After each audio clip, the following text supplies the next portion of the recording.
everyone. Welcome to part 2 of Mythbusters, the Preservation Edition. I'm Tara Kennedy. I am the Preventive Conservator at Yale University Library's Preservation and Conservation Services Department, and I'm happy to present part 2 with being called Environmental Enlightenment. Let me start out with the myth. So the perfect temperature and relative humidity for collection storage is 70 degrees Fahrenheit and 50% relative humidity. I hear this a lot, the 70-50 rule. So I'm here to bust the myth. The truth is there is no perfect temperature and relative humidity for collections. Back in the early years of the preservation profession, there was this, as I called it, I call it the 70-50 rule. I'm not sure if everyone calls it that, but there was this thought that your space temperature had to be 70 degrees and the relative humidity in your space for collections had to be 50%, with no deviation from those set points. The best I can tell, it was an oversimplification of work that was done by museum conservators in the 1970s, which talked about relative humidity ranges around 50% relative humidity and 70 degrees would have probably been the best compromise for a mixed use space like a museum gallery. And I think that somehow over time that morphed into like, those are the set rules. But nowadays, as I say, there's no perfect set of numbers that will create the ideal climate for your collections. It's really about knowing your building, your HVAC or heating, ventilation, and air conditioning systems, your collections, and how your space is used. And also these days, we have to start consider reducing energy consumption and sustainability. And that is something that was definitely not taken into account and into consideration years ago. So what we're going to cover today, I'm going to talk about temperature, relative humidity, and dew point, definitions and relationships between the three. And that sort of starts as sort of your base knowledge in order to be able to do the other things that will help you determine the best temperature and relative humidities for your collection spaces. I'll also help you with some ideas for troubleshooting common problems with temperature and relative humidity in spaces, and also some helpful hints for sustainability and climate control. So what I'm going to do start is define relative humidity and dew point and explain how they relate to temperature. And this will be really important in order for you to make the changes you need in your spaces. So what is relative humidity? By definition, it is the amount of water vapor in a volume of air relative to the temperature of the air. So what this means is that air can hold a certain amount of water vapor dependent upon the temperature of the air. So already you must know from the word relative that it must have a relationship with another environmental parameter, and that would be temperature.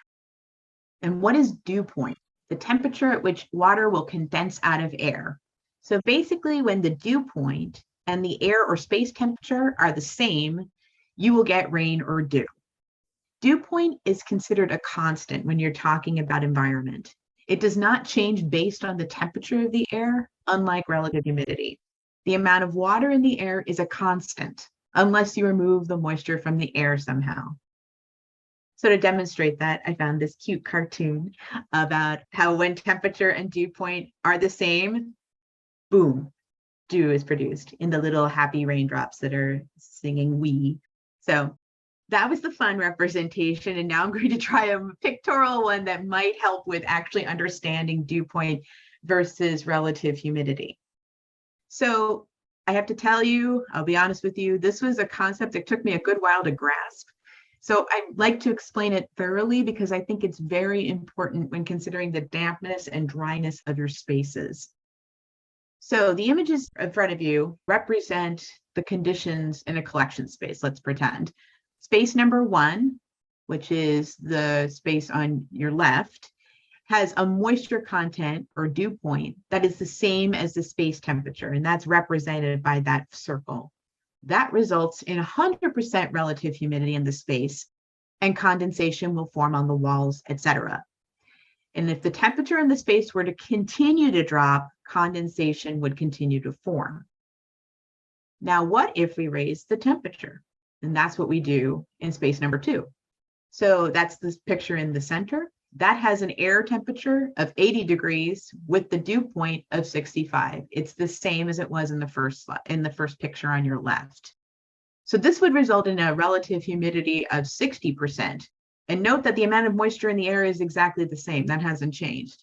It just has more space to spread out and diffuse as a vapor because of the air temperature expanding the space available for the water vapor.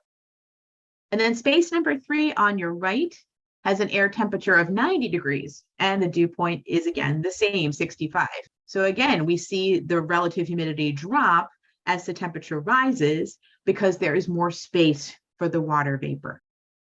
So from that last slide, you may have noticed that temperature and relative humidity have an inverse relationship. So that means if you raise the temperature in a space, your relative humidity will go down, which means that the reverse is also true. If you drop the temperature in a space, your relative humidity will go up, provided the moisture content of the air is constant. Now, this relationship between temp and RH will only be like this if you keep that moisture content the same, if you don't have any way of removing moisture. But if you remove water content from the air by using a dehumidifier or having dehumidification elements in your air handling system, then you can affect the overall relative humidity without changing the temperature. So this is how collections can be stored in cool or cold spaces without having high relative humidity. They're actually reducing that dew point by taking the water out of the air, the water vapor. And so they have, as I said, they have dehumidifiers or ways of removing that water content, that water vapor from the air, so they can change the relative humidity or they can change the temperature without affecting the relative humidity. So why is controlling temperature and relative humidity important? So there are physical effects that the environment can have on collections. All organic absorbent materials swell when relative humidity increases and shrinks when relative humidity declines. So it starts on the outside of the material and works its way toward the inside. So the change of shape when this happens will not always be consistent. So for example, expansion will be greater across a grain of wood rather than along it. And if you have high enough temperatures that can cause things to become sticky, like this rubber band that adhered itself to a book cover. And as a conservator, I can tell you that those are really difficult to get off of things without damage. And drastic drops in relative humidity, when it gets dry, can cause vellum bindings to spring open. And sometimes they will even just spring right off the shelves if it gets dry enough. So how does temperature, the chemical effects, how does temperature affect collections? Increases in temperature speed up chemical reactions that cause deterioration and other issues. You may have heard of this rule of thumb. It estimates that chemical reactions will double with each 10 degrees Celsius increase, which is 18 degrees Fahrenheit. So that's a pretty big jump that you have to do. And for paper, artificial aging tests indicate that each 9-degree Fahrenheit increase nearly doubles the rate of deterioration, even in the absence of light, pollutants, or other factors. And relative humidity, well, that just provides moisture to fuel these reactions. The higher the humidity, the more quickly deterioration can proceed. So some chemical effects due to high temperature and high humidity include mirroring photographs, which is what you see on your screen, and corrosion on metals, and that's in the corrosion from the metals in the 3-ring binder there. Incidentally, as an aside, that mirror you see on that older black and white photograph is a chemical process where high humidity and moisture has caused the silver ions in the emulsion of the photograph to revert back to elemental silver, and that's why it shines like that, resembling the surface of a mirror. And then there's biological effects. Biodeterioration can be accelerated at elevated temperatures and relative humidity. So relative humidity above 65% can cause mold spores to germinate after approximately 48 hours. For more information on mold, you can watch my part 1 on YouTube, where I go into more detail about mold. And it also increases insect comfort level. Mold itself will actually digest paper and starch-filled materials like older book cloths and adhesives. And insects like silverfish, like the damage you see on this spine of this book, they thrive in moist areas and they like to actually eat like starch-filled cloth, like that book, or paper. Keeping spaces dry prevents these types of biological threats to collections. So what should the temperature and relative humidity be for my space? You're probably asking yourself at this point. So here are some steps that when I work with clients and other people who need to do this work, what they need to do. This is what I set up for them. So you first need to find out what the environmental conditions are currently, and you need to know how to record the temperature and relative humidity of your space. What type of space do you have? Meaning, what's the building like? What's the collection room like in terms of how it's built? What type of heating, ventilation, and air conditioning equipment do you have? Do you have any? What type of collections do you have in the space? And how is the space used? So finding the answers to these 5.5 questions need to be done before you can really decide on temperature and relative humidity levels for your collection space. So number one is assessing your current environmental conditions. So you want to record temperature and relative humidity and analyze the data. So it's important to determine how your systems and space are behaving now, because without that information, there isn't a way to know what your system or space is capable of. So you definitely need that information before you do anything else. You should record at least 1 year's worth of data so that you can record the seasonal changes, etc. So remember dew point. Checking your dew point is really, really helpful with this sort of situation. Knowing your dew point in your space will determine how much water vapor or moisture hangs out in your space during certain times of the year. And your data logger data analysis tools will come with a way for you to see the dew point in your space. So you want to try as best you can to keep it under 50 degrees. Why under 50 degrees? A dew point of 50 degrees Fahrenheit or lower prevents high relative humidity at warmer temperatures, especially during the summer months. And in the graph you see on the slide, the black straight line is at 50 degrees dew point. It's hard to see the numbers on the left-hand side on the y-axis, so I apologize for that. The red line that you see represents the collection space in this example. And the blue line is the outside conditions in the city where the collection space is located. So what you're seeing here is that the dew point in the space follows outside conditions very closely during all times of the year. So what that means is outside air is somehow infiltrating into your space where your collections are. And that makes it really difficult to control relative humidity. The moisture content of the air outside is directly affecting the moisture content of the air inside the space. Not perfectly, but extremely close. So if you see something like this in your data, you'll need to check with your facilities folks and ask about reducing the amount of outside air coming into your collection space if it's possible. If you have an air handler, OSHA will require at least 20% of the outside air damper opening for outside air for most occupancy levels. Now, currently, because of COVID, the COVID regulations for ventilation in spaces are asking for different things. So ASHRAE, which is the HVAC Engineering Standards Group, was making recommendations for 100% outside air to be put in through systems to help dilute the amount of potential active virus in public spaces. So you may be seeing this because of COVID settings, so you'll need to check with your facilities manager if you see something like this. But I thought I would mention that as an aside because I do know that a lot of places have been implementing that as a safety measure. So you want to record your temp and RH? How do you do that? These days, the best way to do it is using data loggers. It's an electronic way of gathering relative humidity and temperature information, and it requires computer software to interpret and graph the data. So there are a number of brands on the market that one can use to do this, and some of them are even wireless. So there's no need to download the data directly from the logger. So these are not the kind of little digital thermohygrometers that people sometimes have in their homes. They probably bought them at like Radio Shack in the olden days, and now they probably buy them on Amazon. You actually want something that will capture the data, will record the temperature and relative humidity every 15 minutes to half an hour. It's the data collection that will be helpful to you in next steps.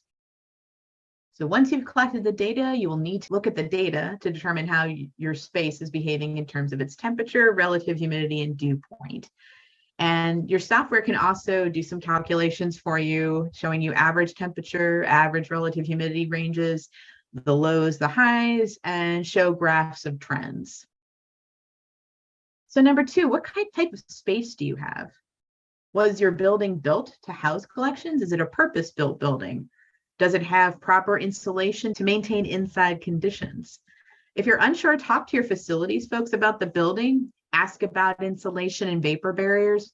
A vapor barrier is a layer that's added to the outside of buildings to make sure that moisture from the outside stays on the outside and inside conditions stay inside. So that's what was lacking in that slide that you saw, where the outside and the inside had very close dew points. That building was a concrete building that didn't had moisture exchangers going in and out through it, and didn't have a vapor barrier. So that was a good example of something that isn't a purpose-built building for housing collections. And maybe you have an older building that wasn't meant for housing collections. And with these types of spaces, you will have to compromise and work within the parameters of what your space can handle. For example, you're probably wondering why the pyramids are up here. Adding humidity to a space that has been dry for centuries, such as the Great Pyramids, can have detrimental effects to the building. That's why tourists are being limited in spaces like these. The addition of humans to a space like this, who are made up of 65% water, is causing the pyramids to deteriorate, as this space was never meant to accommodate live humans. So I thought that would be kind of a really good example of that. So sometimes with older buildings, instead of trying to change your systems in the building, sometimes it's just better to box special items to protect and buffer the item from the environment that it's surrounding it, rather than changing the overall environmental conditions. Boxing collection items in archival boxes can help prevent mold from growing on collections. It can prevent insect infestations. It can prevent changes in shape, and it can also help prevent red rot, which is often caused by sulfur-based gaseous pollutants. So if you live in a metropolitan city with a lot of chemical pollution, this might be another good option for you. So number 3, what type of air handling systems do you have? Well, for those of you who have whole building systems, you have the most versatility as to what you can do to improve your building environment. So many older buildings do not have these kinds of ventilation systems. They often have some forms of radiant heat, like steam radiators, baseboard hot water heat. For air conditioning, they often have wall or window units that can only cool a small or medium-sized space, depending on the size of the AC unit. And in extreme cases, such as spaces with moisture issues, you might need supplemental equipment, such as a dehumidifier. A humidifier may be necessary in the winter in spaces that are overheated. So if you have access to your facilities personnel, they're really the best resource to tell you about the air handling systems in your spaces. Building a relationship with facilities is probably one of the best things you can do to help with environmental issues in your space. Number 4, what type or types of collections do you have? I imagine that most people on this webinar fall into the paper-based category for collections, which is in a lot of ways are probably the easiest to manage. Materials made of cellulose, like paper, are far more forgiving about temperature and relative humidity fluctuations. Paper generally doesn't like very humid or very dry conditions, but instead kind of moderate. If you have other types of collections, like composite objects that are made up of different types of materials, they're probably the most complex in terms of environmental conditions. Often items like veneered furniture pieces needs very specific conditions to prevent veneers from popping, for example. Photographic and audiovisual materials for long-term preservation, like dry and cool temperatures, and some formats can even be frozen for long-term storage. And number 5, how is the space used? Is the space only for collection storage? It's just collection storage. You have the option to have a different set of temperatures and relative humidity levels if there are not people in the space. Mixed use spaces also means that the space will be warmer in general, thanks to the humans, computer equipment, lighting, giving off additional heat.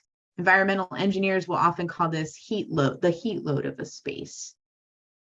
Okay, so once you have your data and have all that information, then you'll be able to figure out what temperature and relative humidity levels are reasonable and possible for your space. So keeping temperature steady is fairly simple, especially if you have a whole system, building system, but relative humidity is another thing altogether. If you have a relatively constant amount of moisture in your air, having steady temperatures that support a relative humidity within a reasonable range, that's what you should follow. Because you're trying to have things, you don't want hourly or daily fluctuations in your temperature or RH.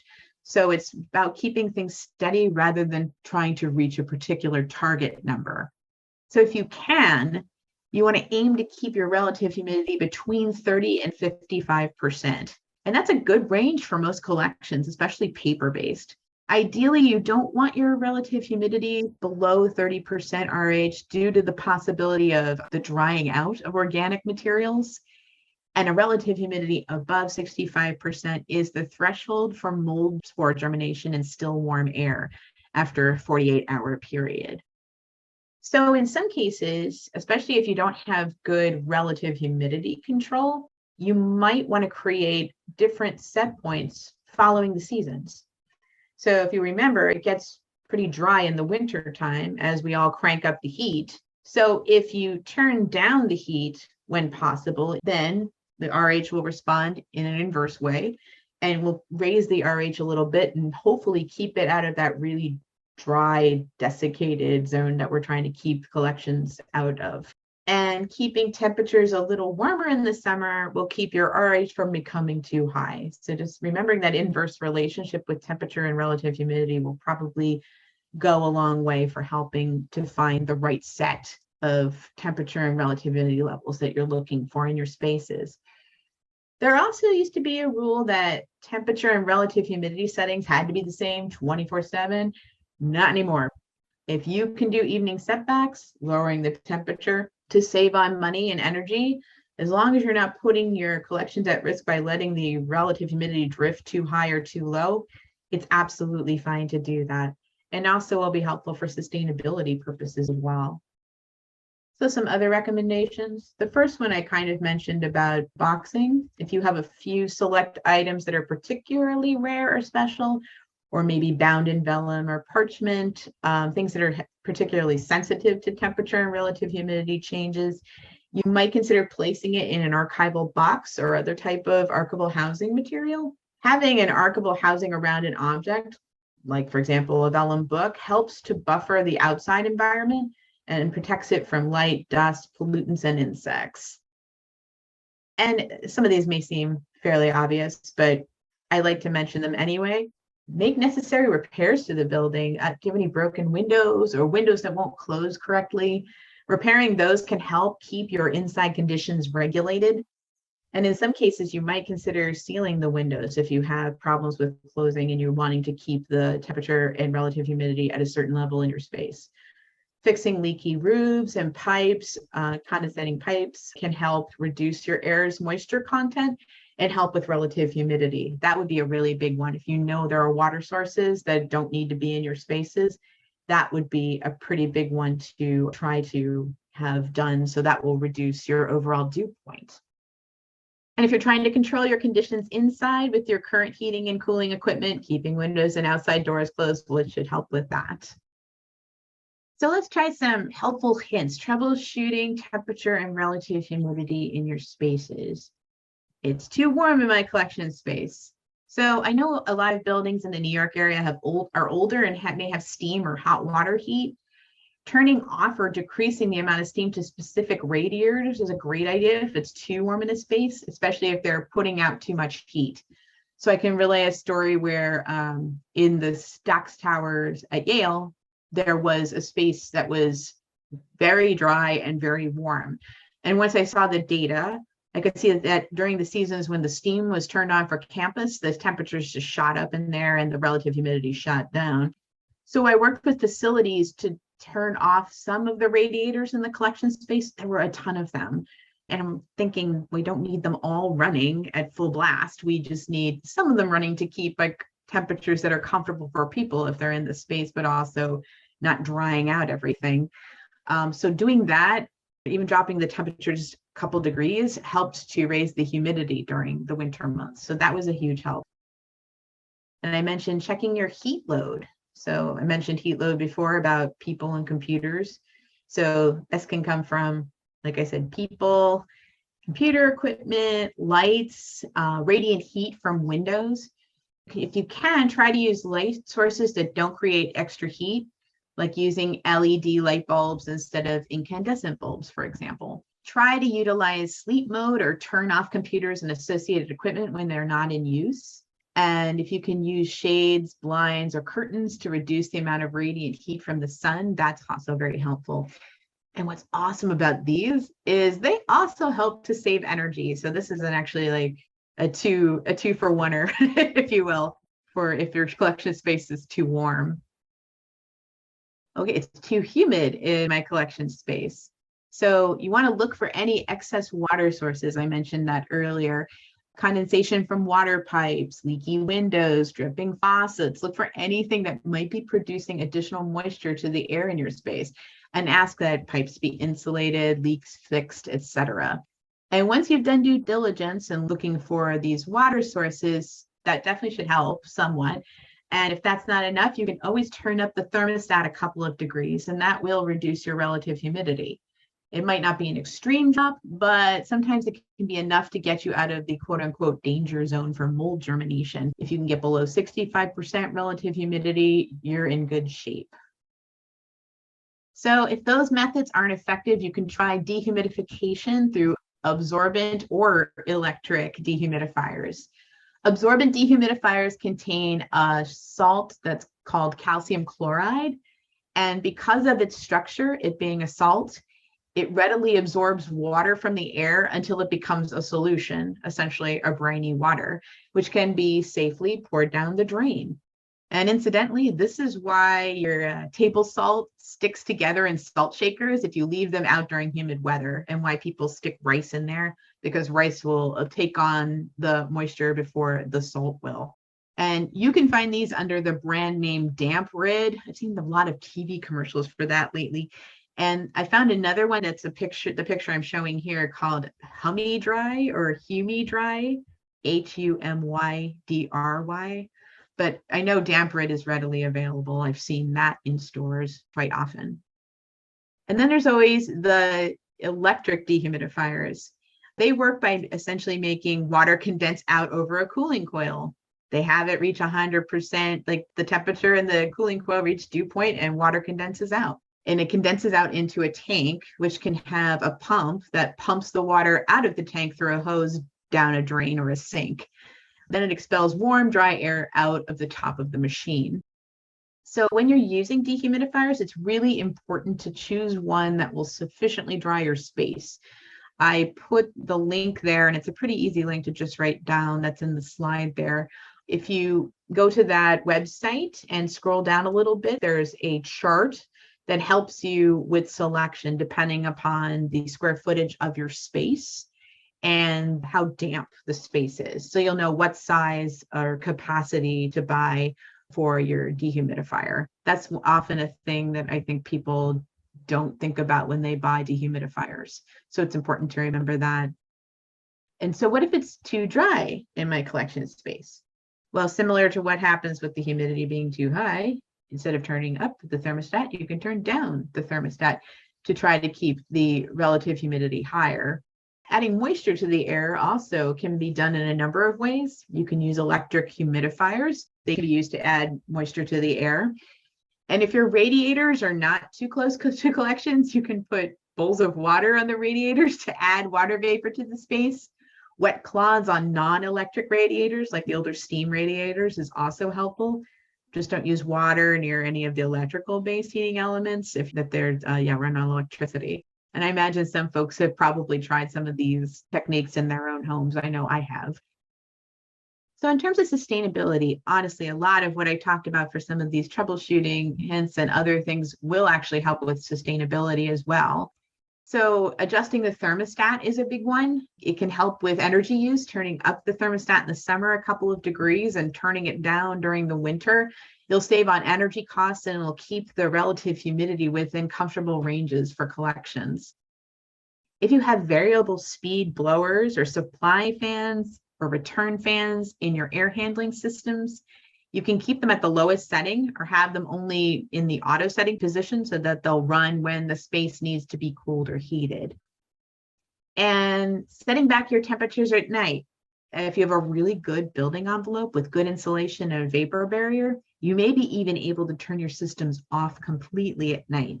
We've done experiments like this at Yale, and we ended up saving about 25% on our electric bill when we did that. It was a building space that had some vapor barrier and insulation, but not a purpose-built space. So I'm not sure how successful it was in terms of containing the space conditions well, because it was an older building. But if you have a purpose-built building, it might be something worth trying. The Image Permanence Institute has done a lot of work in these kinds of things to try to save energy while keeping good preservation environments. I highly recommend going to check out any of their publications on these kinds of things to see if it's something that your institution might consider. So in summary, I want to mention knowing the dew point in a space helps a lot to determine what is possible for temperature and relative humidity levels. Controlling relative humidity requires managing temperature and or removal of moisture from a space. And on the 5.5 steps for determining environmental conditions. What are your environmental conditions currently? What type of space do you have? What type of HVAC equipment do you have? What type of collections do you have in your space? And how is your space used? So I want to thank you all for attending, and I'm happy to take any questions. My email address is tara.d.kennedy@yale.edu if you have any additional questions. Thank you so much.